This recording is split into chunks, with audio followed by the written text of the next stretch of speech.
Hi guys, welcome to our official week 1 of Fiction Online. You did a great job in the, pre-week 1 stuff. The email assignment, in the last hour or so, emailed everyone back, just kind of thanks, I got your email. If you didn't get an email back from me, that means that I didn't get your email with the silly little header assignment. So be sure that you fix any kinks and email me. Always be sure that the email you're sending it to is lckolb@eastcentral.edu. Sometimes it autofills to another student or adjunct account. Um, and again, I know that was kind of a silly little assignment, especially since so many of you have been through multiple semesters of college. It was just a way to kind of make sure that you knew how to email me, attaching things worked okay, and nothing was lost in translation. So, good deal. The one thing that I saw pretty frequently is that the header with your last name and page number in the upper right-hand corner didn't have a page number. So be sure that when you do your first kind of formal writing assignments that you get that ironed out, that there's always a page number. Okay, to week 1. If you look over the week 1 assignment, it kind of breaks down every week what you need to do in terms of reading, discussing, watching, and any quiz that you might need to do or writing that you need to do. So go over that and be sure that everything makes sense. In terms of what you need to read this week, I've attached 2 articles, one from the New York Times about annotating your text, marking it up, being an active reader and not a passive reader. I mentioned this in the assignment, but your book was pretty darn cheap for what it is. I think about 20 bucks for a collection of awesome short stories that we will not get to read all of this semester.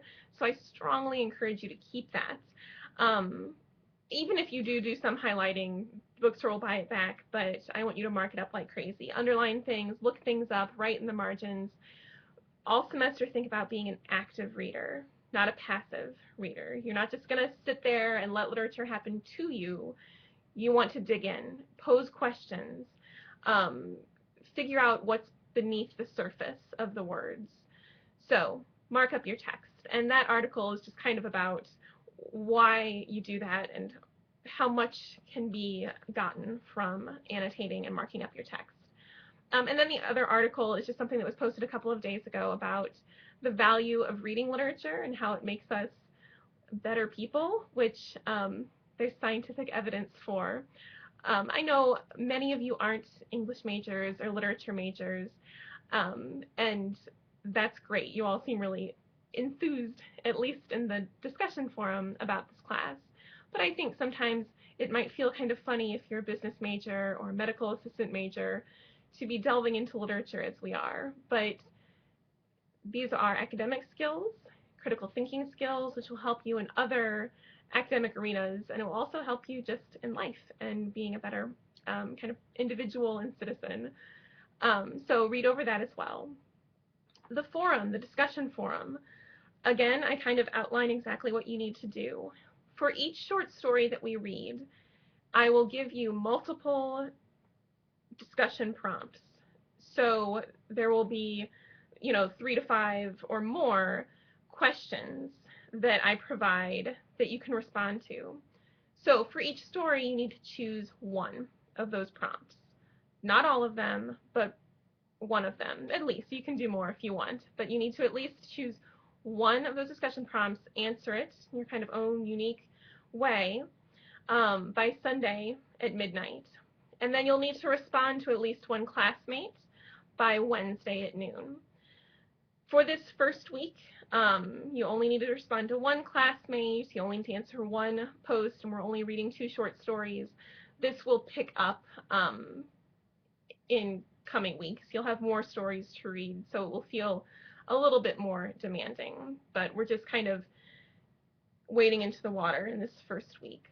You also have a quiz this week, and it is in response to the reading that you will do from The Art of Short Story about literary elements, the elements of fiction. So if you've taken Comp 2, you have a leg up because a lot of what we're doing in terms of literary analysis is what you have done in Comp 2. We're just focusing on the short story. If you haven't taken Comp 2, that's fine too. I recognize that Comp 1 is a pre or co-rec for this course, so I'm not assuming that people have had Comp 2, but if you have, you can kind of connect some of these skills. I've also linked to your journal assignment, which will span the entire semester. You'll need 3 entries a week, and I've given you 4 options of what those entries will look like. So you might choose 2 creative responses and 1 critical response. You might choose a historical research response, a personal reflection, and a creative response. Be creative in what you choose. Don't just personally respond to 3 things every single week, because that will get kind of boring and you're not kind of getting the rich experience of reading literature. If this seems confusing at first, that's okay. My journal assignments often do, but then as soon as students jump in, it's fine. But it does give you some flexibility. You can keep your journal in a Word document that you just keep adding on to all semester. You can keep it as a blog in Blogspot or WordPress. I note this in the assignment itself, but if you're going into any career where you will have to do communication, whether it's business communication or PR or multimedia or English or even teaching, I strongly encourage you to try out blogging this summer, because that's a skill that serves people well in the job search. Or you can use the Moodle blogging function. It's not awesome, but it's there if you want to use that. And then at the very end of the semester, on July 22nd, you will email me either your attached Word document or a link to your blog, or let me know that it's on Moodle. If in a couple of weeks you think, I want to make sure that I'm doing this journal thing right, shoot me an email. Let me know. I'll look at it and make sure you're going in the right direction. But be sure to do the journal every week. Don't wait till the end. Don't do half at midterm, half at the end. You'll make yourself miserable, and it won't kind of give you the reflection and the kind of skills that the journal should give you if you're doing it week by week. Okay, I think that's it. If you have any questions, again, please email me.